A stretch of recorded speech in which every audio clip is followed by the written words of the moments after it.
زمانے بھر میں یہ قاعدہ ہے کہ جس کا کھانا اسی کا گانا۔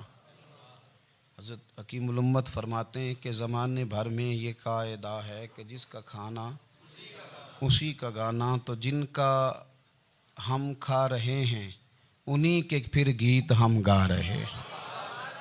کائنات ارضی اور سماوی پر سب سے بڑا، سب سے شاندار، سب سے خوبصورت، سب سے ٹھنڈا، سب سے امن والا جو انقلاب ہے وہ میرے نبی پاک نے برپا فرمایا۔ بڑی یہ کم نصیبی ہے کہ مسلمانوں میں فرقے بن گئے اور امت تقسیم ہو گئی، اور تقسیم ہونے سے کمزور ہو گئی۔ لیکن افسوس کی بات یہ ہے کہ لوگ اس بات کو سمجھنے سے عاری ہیں کہ عید میلاد النبی صلی اللہ تعالیٰ علیہ وسلم تو امت اس بات کے شکر کے طور پہ مناتی ہے کہ اللہ نے ہمیں اپنے نبی کا غلام بنایا۔ آؤ میں تمہیں مسلم شریف پڑھ کے سناتا ہوں، اور راوی بھی وہ بندہ جو ہر وقت حضور کے قریب رہتے تھے، حضرت انس بن مالک رضی اللہ تعالیٰ۔ آپ فرماتے ہیں مجھے وہ دن بھولتا ہی نہیں، میں بھلا سکتا ہی نہیں جس دن میرے نبی پاک مکے سے ہجرت کر کے مدینہ طیبہ تشریف لائے۔ حضور اس دن کیا ہوا تھا؟ تو حضرت انس بن مالک فرماتے ہیں ساری بیبیاں چھتوں پہ چڑھ گئیں، ساری عورتیں اپنے اپنے کام میں مصروف ہوتی ہیں، کوئی کسی وجہ سے چھت پہ چڑھ جائے تو چڑھ جائے، ساری کٹھی تب بھی چڑھتی ہیں جب گلی میں کچھ اور ہو، جب کوئی انوکھی بات۔ ساری بیبیاں چھتوں پہ چڑھ گئیں، بچے درختوں کے ساتھ چمٹ گئے، اور فرماتے ہیں کہ 70 کے قریب لوگ حضور کی سواری کے آگے تھے اور باقی سینکڑوں کی تعداد سے سواری کے پیچھے تھے۔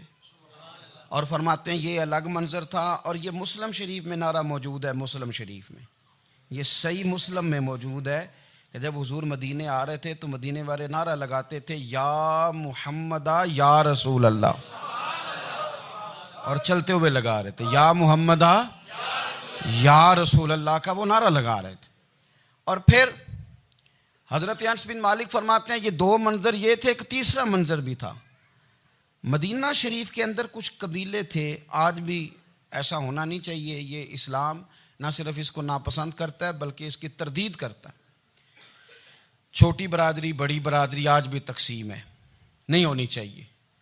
عرب کے اندر بھی تقسیم تھی، کچھ قبیلوں کو چھوٹا جانتے تھے، کچھ کو بڑا جانتے تھے۔ ایک قبیلہ تھا بڑا قبیلہ، بنو نجار کا، چودھریوں کا قبیلہ، سیٹھوں نوابوں کا قبیلہ، بڑے لوگوں کا قبیلہ۔ اس قبیلے کی بیٹیاں ایک کونے میں دف لے کے بیٹھ گئیں۔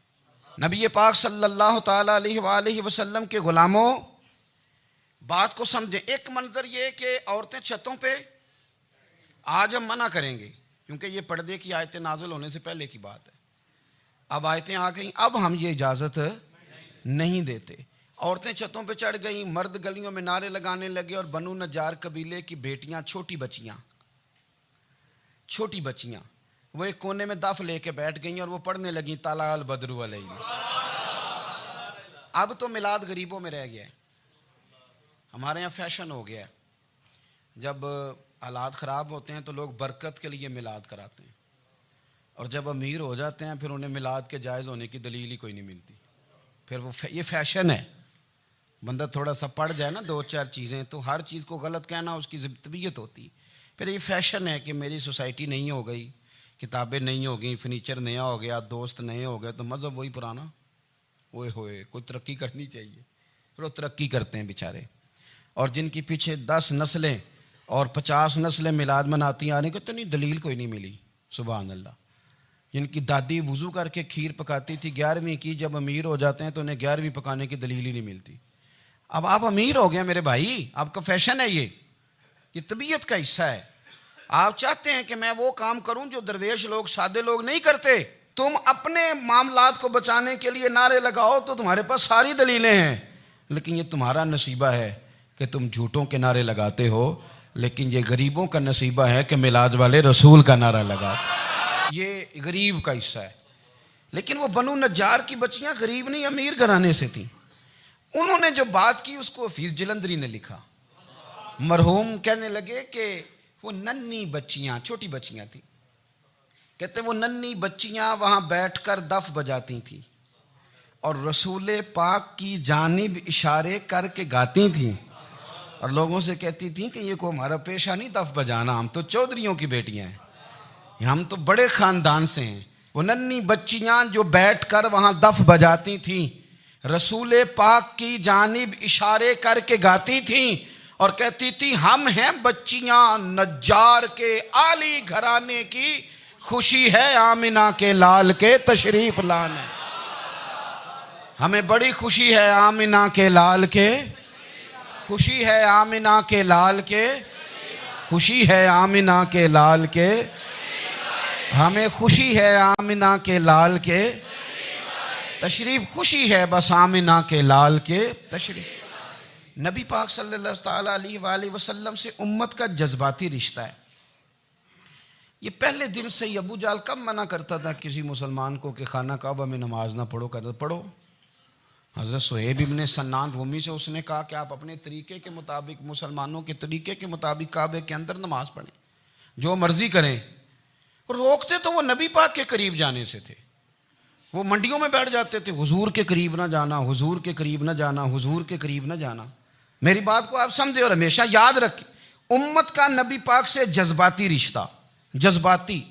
یہ جو رسول اللہ کی امت ہے یہ گناہ گار ہو سکتی ہے پر اپنے نبی کی غدار نہیں ہوتی۔ میں آپ کو صحیح کہہ رہا ہوں۔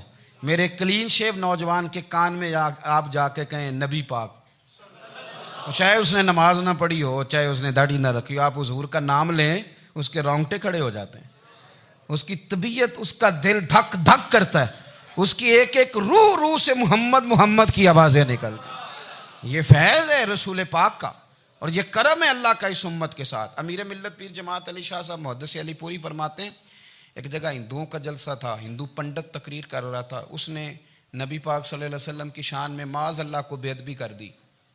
مسلمان تھے ہی نہیں، ایک مسلمان تھا، وہ ملنگ نہیں ہوتے دوری ڈنڈے والے، اس کے پر رنگین ڈنڈا تھا، وہ کہیں دور بیٹھا تھا، تو اس نے سن لی اسپیکر چل رہا تھا، تو وہ ڈنڈا لے کے تو سٹیج پہ چڑھ آیا۔ وہ کہتا ہے میں نے پنڈت کے سر میں مارا ایک ہی ہے پر مارا ذرا صحیح کر کے۔ وہ ڈھیر ہو گیا، لوگوں نے گرفتار کر لیا، جیل میں چلا گیا۔ پیر صاحب کہتے ہیں میں ملنے گیا، بندے کو بسم اللہ بھی سیدھی نہیں پڑھنی آتی، سورۃ اخلاص بھی ٹھیک نہیں آتی، اسے ربنا آتینا دعا نہیں کر سکتا، ملنگ ہے۔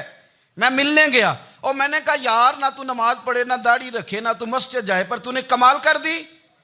تو کہتے ہیں پیر صاحب چھم چھم رویا اور پنجابی میں کہنے لگا پیر صاحب میں گناہ گار ہاں پر اپنے نبی دا غدار تے نہیں نا۔ یہ گناہ گار اور غدار میں فرق ہوتا ہے، میں گناہ گار ہوں پر یہ تو نہیں نا کسی کی ضرورت کہ میرے سامنے میرے نبی کے بارے میں بات کر جائے اور ساڈی اچھی تے سچی سرکار نو گل کر جائے۔ یہ بات آپ سمجھیں، دشمن احمد پہ شدت کیجئے، ملحدوں سے کیا مروت کیجئے، شرک ٹھہرے جس میں تعظیم رسول، اس برے مذہب پہ لعنت کیجئے، اور مثل فارض زلزلے ہوں نجد میں ذکر آیات ولادت کیجئے اور یا رسول اللہ کی کثرت کیجئے۔ نبی پاک کا پیار امت کے لیے سرمایہ حیات ہے۔ رسول پاک کے ساتھ امت کا والہانہ رشتہ ہے۔ نبی پاک کے ساتھ والے حضرت خبیب کو گرفتار کر لیا مکے والوں نے،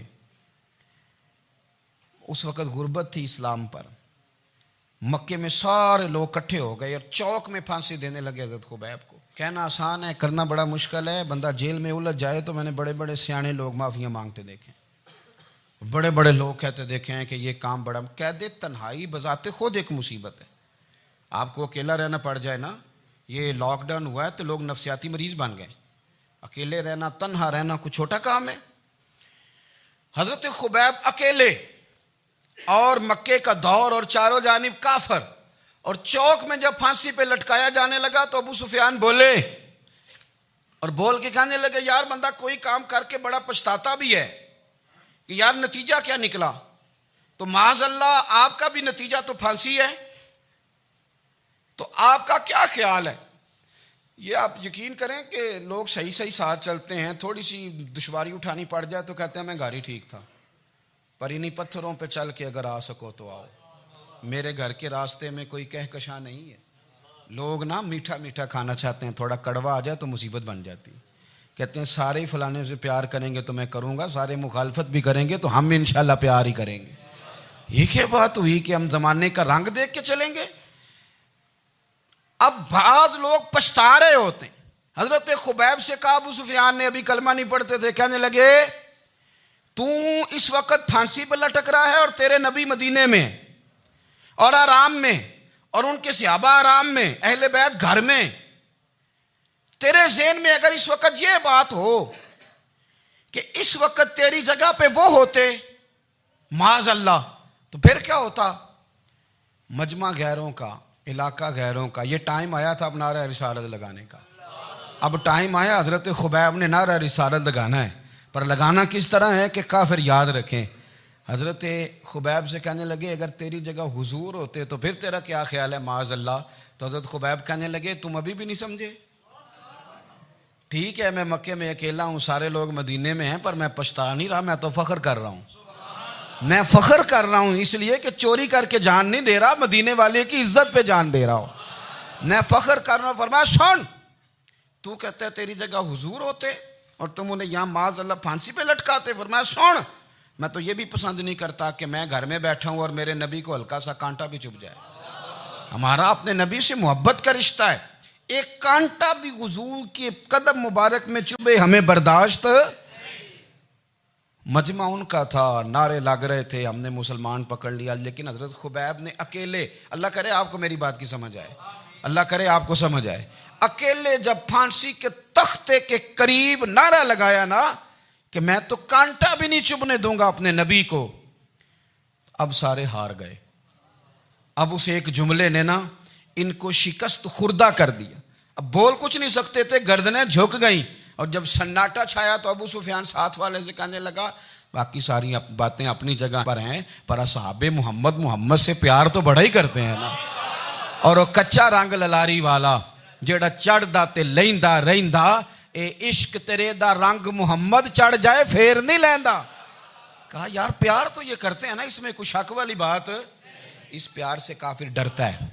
نبی پاک کے ساتھ جذباتی وابستگی، حضور کے ساتھ غلاموں کا جذباتی رشتہ، اور نبی پاک صلی اللہ تعالی علیہ وسلم کی آمد پر تشکر کے جذبات۔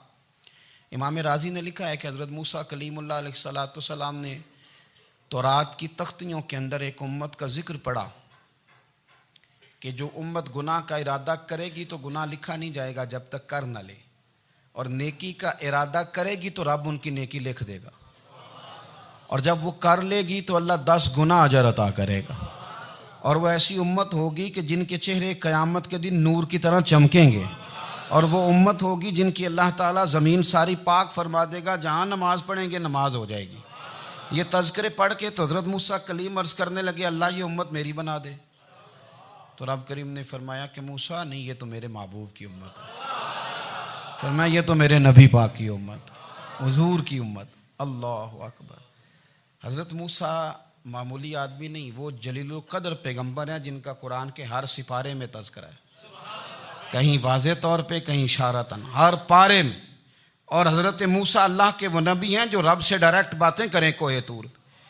کہا اے موسیٰ یہ امت تو میرے نبی کی ہے، تو حضرت موسیٰ علیہ السلام عرض کرتے ہیں، امام رازی نے لکھا ہے، کہتے ہیں اے اللہ پھر مجھے اپنی نبی کی امت میں شامل کر۔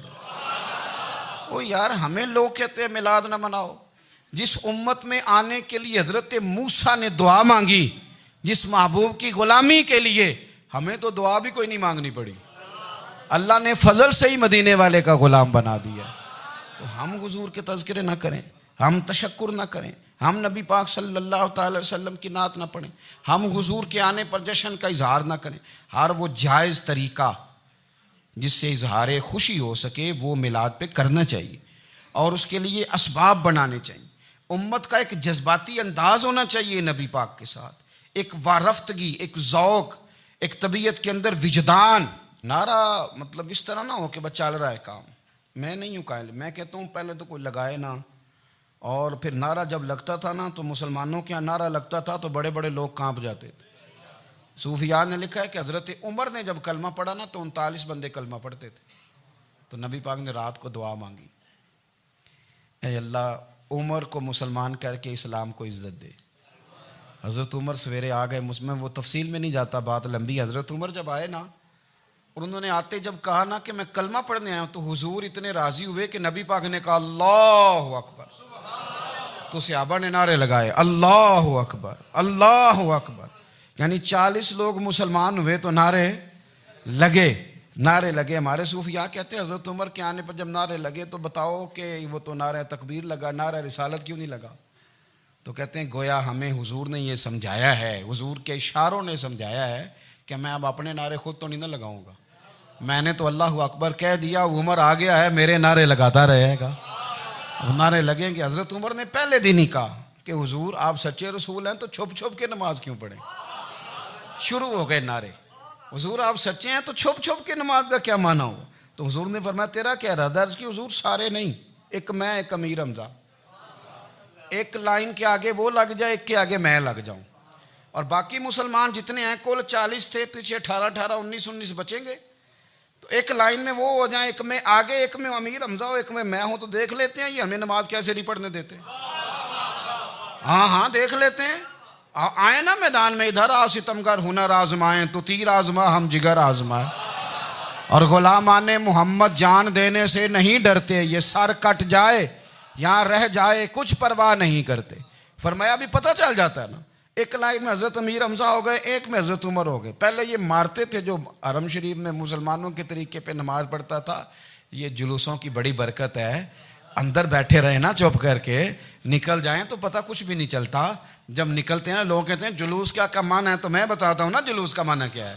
حضرت عمر نے باہر نکلے 2 لائنوں کا جلوس، لمبا بھی کوئی نہیں، بندے بھی 40، اور جناب فاروق اعظم باہر نکلے تو عمر کا نعرہ، عمر کا، حضرت عمر نے یوں کر کے آستینیں بازو کی چڑھا لیں، اور اپنے گلے میں جو ان کے رومال تھا نا اس کو یوں سینے پہ باندھا، اور اس ہاتھ میں تلوار تھی تو یوں کر کے باہر لہرائی، کہنے لگے او مکے کے کافرو ادھر آؤ میرے سامنے، جس نے اپنی بیوی بیوہ کرانی ہو، جس نے بچے یتیم کرانے ہوں، وہ آئے میدان میں، مصطفیٰ کے غلام آج سڑکوں پہ نکل آئے میدان میں ہمارے سامنے ہمارا مقابلہ کرے، آئے نا میدان میں، ہم نکلے ہیں، اب ہم یہاں کعبے میں اعلانیہ نماز پڑھیں گے، ہم پڑھیں گے، طاقت ہے تو آؤ نا ہمارا مقابلہ کرو، آؤ۔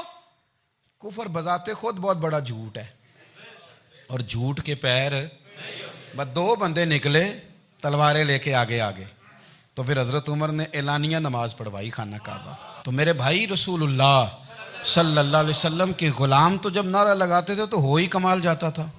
پھر بریلی کے امام بولے، کہنے لگے پیش حق مجدہ شفاعت کا سناتے جائیں، حضور قیامت کے دن آگے نا ہمارے آگے خوشخبری دیں گے، کہیں گے تم فکر نہ کرو، آ جاؤ میں تمہیں بخشواتا ہوں، میں تمہاری سفارش، آ جاؤ پیچھے۔ حضور نہ پیش حق مجدہ شفاعت کا سناتے جائیں گے۔ یقین کریں بریلی کے امام کو بھی بڑا ہی رنگ آتا ہے بیان کرنے کا، کہنے لگے آپ روتے جائیں گے، اللہ کو منانا ہے نا حضور نے، کہتے ہیں پیش حق مجدہ شفاعت کا سناتے جائیں گے، آپ روتے جائیں گے پر ہم کو ہنساتے جائیں گے، باغ جنت میں محمد مسکراتے جائیں گے، پھول رحمت کے گریں گے ہم اٹھاتے جائیں گے، اور حشر میں ہوگا ہمارا داخلہ اس شان سے ہم یا رسول اللہ کا نعرہ لگاتے جائیں، ہم یا رسول اللہ کا نعرہ۔ امام راضی کہتے ہیں حضور نے ایک رکا پکڑا چھوٹا سا، ایک بندے کو لوگ دوزخ میں لے کے جا رہے ہیں، اچھا مجھے ایک بات بتاؤ، فیصلہ پہلے ہو گیا ہے، اللہ کے سامنے ہوا ہے، اور فیصلہ ہو گیا اور طے ہو گیا کہ دوزخ میں جانا ہے، وہ قریب پہنچ گئے دوزخ کے، تو حضور نے دیکھ لیا، اور بتایا کس نے؟ حضرت آدم نے۔ حضرت آدم کہنے لگے حضور وہ آپ کے غلام کو دوزخ میں لے جا رہے ہیں۔ نبی پاک آگے گئے، کیا پڑھتے ہیں ہمارے بھائی؟ حضور نے مجھے ان سے چھڑا کے چھوڑ دیا۔ نبی پاک صلی اللہ علیہ وسلم آگے گئے، فرمایا ادھر آؤ، کہاں لے کے جا رہے ہو؟ اللہ کے سامنے فیصلہ ہوا ہے نا، فرشتوں نے کیا ہے نا، فرشتے کو کسی سے بددیانتی تو نہیں نہ کرتے، فرشتوں نے جو کیا ٹھیک کیا ہے نا، کیوں لے کے جا رہے ہو؟ سونے گناہ زیادہ ہیں، نیکیاں تھوڑی ہیں، فرمایا میرے سامنے تولو۔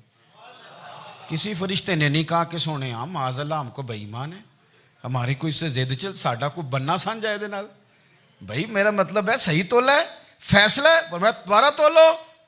گویا رب بھی فرماتا ہے جیسے میرا محبوب کہتا ہے ویسے ہی کر، کوئی نہیں دوبارہ تول لو، کوئی حرج نہیں، تولو نہ دوبارہ۔ فرشتے دوبارہ آئیں گے، انہوں نے دوبارہ تولا، ایک پلڑے میں نیکیاں ایک پلڑے میں گناہ۔